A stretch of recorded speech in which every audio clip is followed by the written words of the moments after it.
तो चलिए, मुद्दा है करनाल का, जहां पर लगभग लाखों की जो है वो डील करवाने के लिए, पेमेंट क्लियर करवाने के लिए 4.5 लाख रुपए की रिश्वत मांग ली गई। और एंटी करप्शन ब्यूरो भी कहां पीछे रहने वाला था। उन्होंने मुस्तैदी दिखाई और जीएम को, उसके साथ जितने भी अधिकारी थे, सबको जो है वो अरेस्ट कर लिया।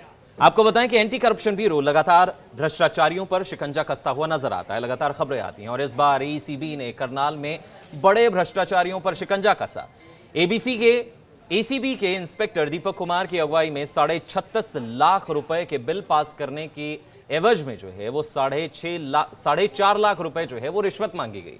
हैफेड के जीएम, प्रबंधक और एक अकाउंटेंट को जो है वो रिश्वत लेते हुए रंगे हाथों पकड़ लिया गया। वहीं तीसरे आरोपी यानी कि मैनेजर धर्मवीर, जिसका नाम बताया जा रहा है, उसे भी गिरफ्तार किया गया। तीनों का इस रकम में जो है वो बंदरबाट करने का इरादा था, यानी कि पूरी प्लानिंग थी भैया कि आधे तुम्हारे और आधे हमारे। इस तरीके से पैसे जो हैं वो बंटने वाले थे। वहीं जब हैफेड जीएम प्रदीप और मैनेजर की गाड़ी खंगाली गई तो पता लगा कि गाड़ी में भी बहुत सारा कैश रखा है। लगभग 8 लाख रुपया कैश जो है वो गाड़ी से बरामद किया गया। एसीबी ने तीनों भ्रष्टाचारियों के खिलाफ कई धाराओं में केस दर्ज कर लिया है और उम्मीद है कि लंबे वक्त तक रिश्वत के केस में चक्की पीसते हुए ये तमाम लोग नजर आएंगे।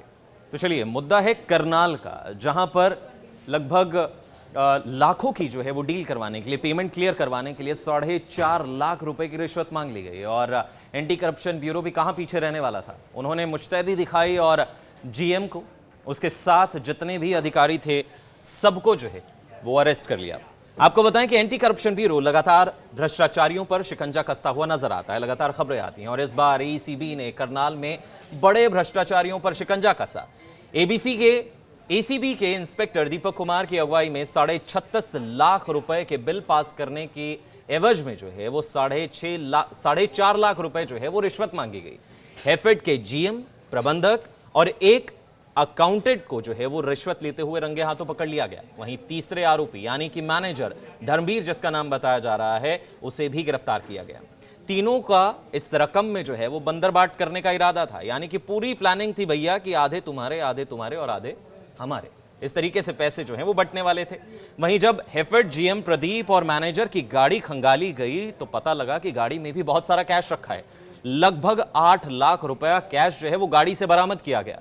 एसीबी ने तीनों भ्रष्टाचारियों के खिलाफ कई धाराओं में केस दर्ज कर लिया है और उम्मीद है कि लंबे वक्त तक रिश्वत के केस में चक्की पीसते हुए ये तमाम लोग नजर आएंगे।